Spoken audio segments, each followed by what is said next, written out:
Right Buddha Venkanna వ్యాఖ్యలకి సంబంధించిన breaking news చూస్తున్నాం. ప్రముఖ సినీ దర్శకుడు రామ్ గోపాల్ వర్మ ఏపీలో పలు చోట్ల కేసులు నమోదు కావటం పోలీసులు ఆయనకు నోటీసులు ఇచ్చారు. అయితే వర్మ విచారణకు హాజరు కాకపోవడంతో ఆయన కోసం పోలీసులు గాలిస్తున్నారు. ఈ నేపథ్యంలో టీడీపీ నేత బుద్ధా వెంకన్న స్పందించారు. గత ప్రభుత్వం అండతో రామ్ గోపాల్ వర్మ నోటికొచ్చినట్లు వాగాడని విమర్శించారు.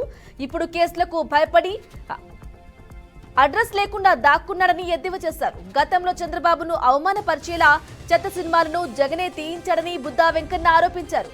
అందువల్లే వర్మను కాపాడేందుకు జగన్ సిగ్గు లేకుండా మాట్లాడుతున్నాడని మండిపడ్డారు.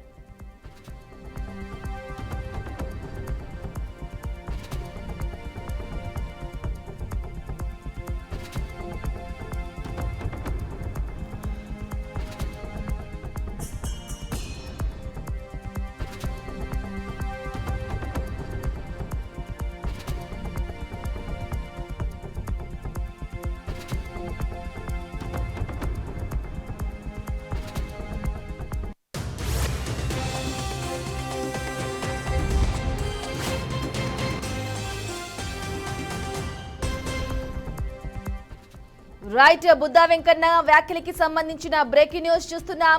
ప్రముఖ సినీ దర్శకుడు రామ్ గోపాల్ వర్మ ఏపీలో పలు చోట్ల కేసులు నమోదు కావటం పోలీసులు ఆయనకు నోటీసులు ఇచ్చారు.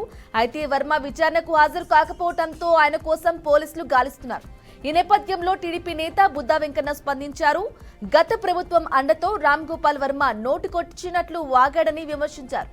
ఇప్పుడు కేసులకు భయపడి అడ్రస్ లేకుండా దాక్కున్నాడని ఎద్దేవా చేశారు. గతంలో చంద్రబాబును అవమానపరిచేలా చెత్త సినిమాలను జగనే తీయించారని బుద్ధా వెంకన్న ఆరోపించారు. అందువల్లే వర్మను కాపాడేందుకు జగన్ సిగ్గు లేకుండా మాట్లాడుతున్నాడని మండిపడ్డారు.